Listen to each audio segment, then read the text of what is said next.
They did it. They finally did it. Hollywood has finally made a live action remake of an anime or an animation that is not terrible, and I can't be happier. I went and I saw it in IMAX, and they have 3D shows, but it wasn't available at the time I'd like to see it, so I'm definitely planning on seeing it again in the IMAX 3D so I can see it in the large format and in 3D. So first things first, this is a spoiler review, so if you haven't seen it yet and you don't want spoilers, definitely come back after you've seen the film. To start, I'd like to think about how this film is actually almost a shot-for-shot remake of the original animated feature, with a little bit of extra bits thrown in here or little tweaks, but otherwise, even the music is almost exactly the same. And some people are gonna probably complain about that or hate the fact that it's like that and use the old argument of just watch the original.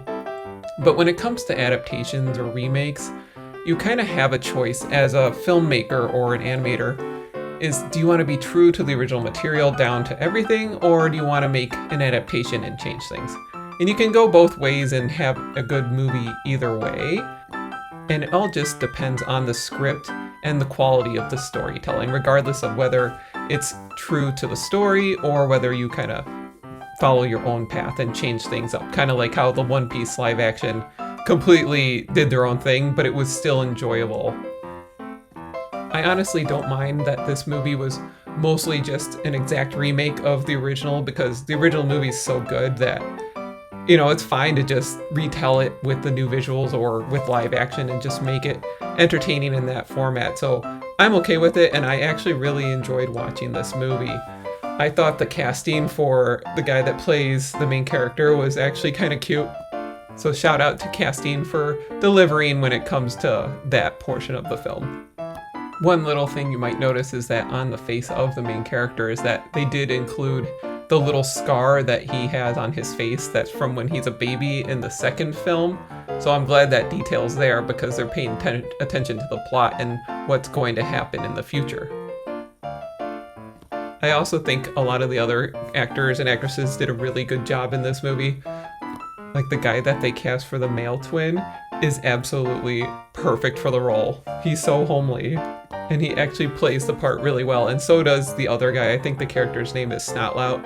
He plays that character so well, and they actually added in some little stuff with that character and the father that you won't see in the animated features, which I think, I just watched them and I feel like you can see his dad sort of like a background character in those movies, but he never really talks or anything, so this adds a little bit of element of that character with his dad, so that's a nice little add-in that was put into the live action version. Another thing is the CGI on all the dragons looks really cool. Like, every dragon looks great. Like, I kind of like them better in this than in the animated feature, just because they're kind of all really weird looking designs to start with, and I think they looked even better in the live action models.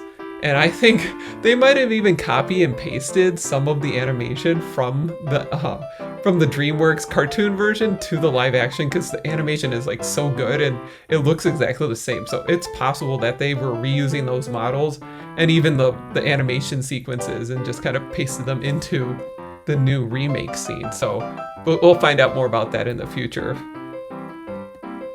I will say that I think the scene when they go flying together in the sky still looks better in the animated version, because that scene with that was a little more colorful and playful. So I think that looked a little better. The scene isn't bad in the live action, but I get the sense that you can see that the actor and actress were kind of sitting in front of a green screen with the wind machine kind of blowing on their hair. So it wasn't bad, but I definitely think that scene was a little more powerful in the animated version versus the live action, but it still wasn't terrible. It looks actually still pretty cool, because they do show the Aurora Borealis and some other things that are still nice to see even in the live action version. I also love Gerard Butler is literally a Viking. He was born to play this role, and it's great to see him come back, and it's kind of surreal hearing his voice physically coming out of the body versus the animated version, because it sounds exactly the same, because it's the same guy. So that's actually a really nice element, is having him there. And I wonder if in the next movie, I think it's Kate Blanchett or something, if they'll have her come do her live action role, because I think that would actually be pretty interesting if they do that.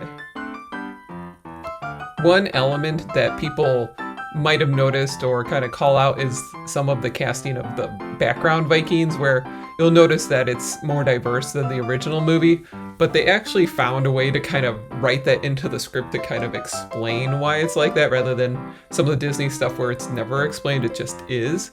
And they kind of have, they drop it like maybe twice in the movie, where they mention that tribes from all around the world have kind of gathered there to hunt dragons, and that explains how it is that they have that more diverse community, and they explain even where they came from in the world and why they're there and why it's like that. So I kind of like that they at least work that into the script to kind of explain it.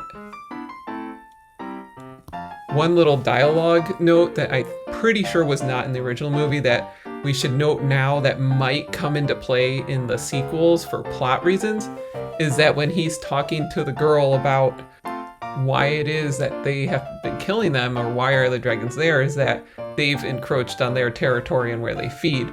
So they could end up using that little bit of data or information to explain what's going on in the future or how they're going to resolve the issue in the next sequel. So we don't know yet, but it's something to kind of note for the future in case that line ends up playing a role in the plot. So overall, if you've seen the animated movie, you know exactly what's going to happen, and you've seen it, but this is basically a new format to see it and enjoy it. And I actually really enjoyed watching it too, just because I really liked the first movie and I love the world and the characters, so I didn't mind being able to watch this movie again in this new format.